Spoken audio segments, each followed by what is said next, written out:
exercises this time. Okay, so hot packs. So these are the canvas hot packs which go into here. So they're filled with silicone beads, okay? They retain heat. So ones that look when they're cold, where did I put the box? Here it is. So this is what it feels like. You can pass them around when they don't have any kind of water onto them. These are only meant to be heated, okay? In order to heat them up, you have to turn on the hydrocollator. The hydrocollator typically has a temperature of about 170 degrees Fahrenheit, okay? That has to be in there. The hot packs generally take, when you first put them in there initially, it takes almost a day to get the temperature regulated. But when they're in there enough, it only takes about a half hour for them to regenerate the heat. Depends on the size. Like these are little. There's other ones which are this big, which of course take twice as long then, right? So we typically have a couple of different things. Okay, so when you lift this up, you'll always see there's typically a thermometer in here. And we want it to be 170 degrees. So that's at about 160 degrees. We're close enough for this purpose because it's a smaller.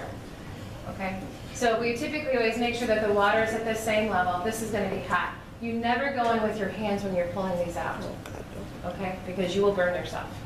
So what we typically do is have a canvas pack out, and these are our new canvas packs, okay, which have Velcro on this side. These are long, you can just wash them in the laundry. So this is a canvas pack. It's pretty thick. When they're new, okay, how many layers of hot heat do we want between the hot pack and here? So we want 6 to 8 total, right? So 6 to 8 layers. This alone counts as 2 and 4 on this side. Does that sound? So this alone counts from 4 to 6 depending on the thickness of the pack.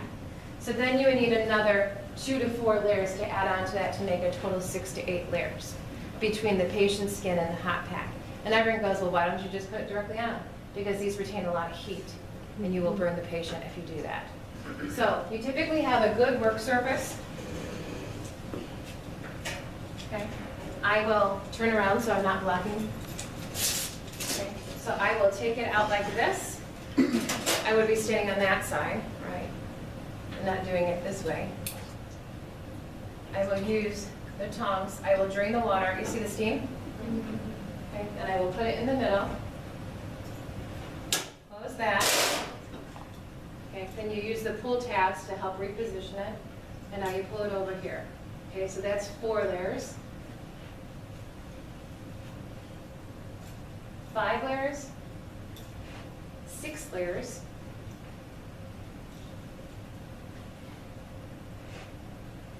7 layers, 8 layers. Patient's skin goes here. Now, how do I position the patient? You can position the patient prone with the pack resting on them, but a lot of our patients can't go prone. You can position the patient sideline. You can position the patient supine. But there's one problem with supine, and what is that? You're laying on it. So what are you doing to the tissues? Yeah, you're pushing on it.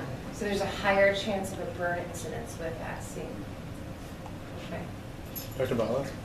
One moment. Okay. Okay, ask the question in a minute. Let me make sure I've got everything else down in here. Okay, how long do we want to do it for? Okay. All right, so typically we want 15 to 30, not 10 minutes. 15 to 30 for this. If you are going to do this before a different procedure like E-stem, this is usually when you see the combo, then you can decrease the time to 10. You don't want typically more than the 30 minutes, okay? After about 10 minutes, these start to automatically cool and lose heat. Does that make sense to you? Okay. So what is a normal response to it? Pink skin, perspiration. What is an abnormal or adverse effect? Red and blisters, okay? So I want to tell the patient, I want it to be a comfortable warm. I don't want it to feel like it's too hot for you, okay? A lot of times when it's first new to them, they'll say, I don't feel it at all. Take rid of some of those layers. Don't do it. Leave them on and say, give it 5 to 10 minutes and then tell me what you feel. Because a lot of them They don't, it takes a little bit of time to penetrate through the layers, but then when it starts to penetrate, it penetrates a lot of heat at once. Okay? You want to come back and check the patient after 5 minutes. Okay? And then check them again at 10, 15, 20, the whole time. The first time you're doing it, you closely monitor the patient. And when I say check, it doesn't mean, how are you doing? Oh, good, I'm so glad you said you're fine, and then I leave the room. I take the hot pack off and I look at their skin. And I see, how is their skin? Do I see red or blisters? And I put it back on. So is it going to be as effective the first time? Probably not, because I'm letting air in, but I want to make sure I'm monitoring that skin.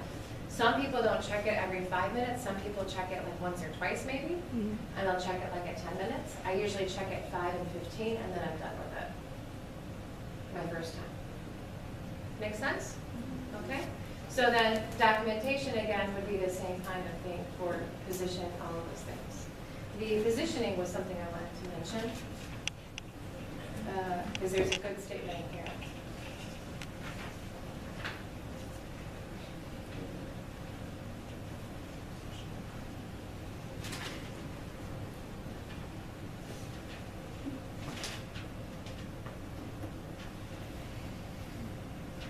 Yeah. No, we said it already. It compresses the skin. It also diminishes the local circulation when you're laying on it. Okay, so now your question.